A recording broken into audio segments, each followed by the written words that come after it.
સુરતના કાપોદ્રામાં 5 વર્ષની બાળકી પર તેના સગા મોટા પપ્પાએ દુષ્કર્મ આચર્યું। પિતાનો સગો મોટો ભાઈ જ હેવાન બન્યો હતો।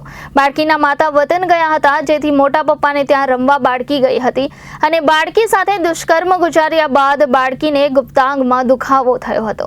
સુરતના કાપોદ્રામાં 5 વર્ષની બાળકી પર તેના મોટા પપ્પાએ દુષ્કર્મ આચર્યું હતું। પિતાનો સગો મોટો ભાઈ જ હેવાન બન્યો હતો। બાળકીના માતા વતન ગયા હતા, જેથી મોટા પપ્પાને ત્યાં બાળકી રમવા ગઈ હતી, ત્યારે બાળકી સાથે દુષ્કર્મ ગુજાર્યા બાદ બાળકીને ગુપ્તાંગમાં દુખાવો થયો હતો।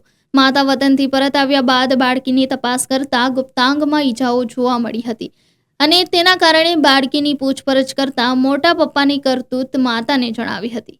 માતા બાળકીને તાત્કાલિક હોસ્પિટલ લઈ જતા તેની સાથે દુષ્કર્મ થયું હોવાનું સામે આવ્યું હતું। ઘટનાને પગલે કાપોદ્રા પોલીસ મથકમાં ફરિયાદ નોંધાઈ છે। મોટા પપ્પાને જાણ થતાં તેઓ સુરત છોડી ભાગવાની ફિરાકમાં હતો અને પોલીસે ઉધના રેલવે સ્ટેશનથી આરોપીને ઝડપી પાડ્યો હતો। હા, સુરત શહેરના કાપોદ્રા પોલીસ સ્ટેશનમાં ગઈ 13 તારીખના રોજ 5 વર્ષની માસૂમ બાળકી સાથે એના સગા મોટા બાપુજીએ દુષ્કર્મનો પ્રયાસ કર્યો હતો, જેમાં 5 વર્ષની બાળકી એના પિતા સાથે હતી। બપોરના 2 વાગ્યાનો વાત છે કે દીકરી એના પિતા સાથે હતી, તો એના મોટા પપ્પા એને રમાડવા લઈ જવું છું એમ કે એને લઈ ગયા અને એના પપ્પા જ્યારે નહીં ના આવ્યા તો એમણે દીકરીના રડવાનો અવાજ સાંભળ્યો।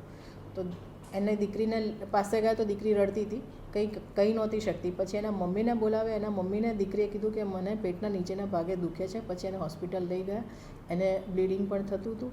તો એનો ડૉક્ટર પાસે ગયા તો ડૉક્ટરે એમને વાત કરી કે આ દુષ્કૃત્યનો પ્રયાસ થયો છે।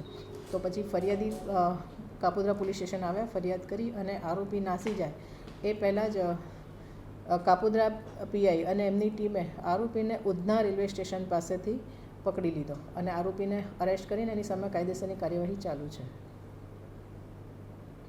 Reporter Arvind Rathod, Janadesh news, Surat.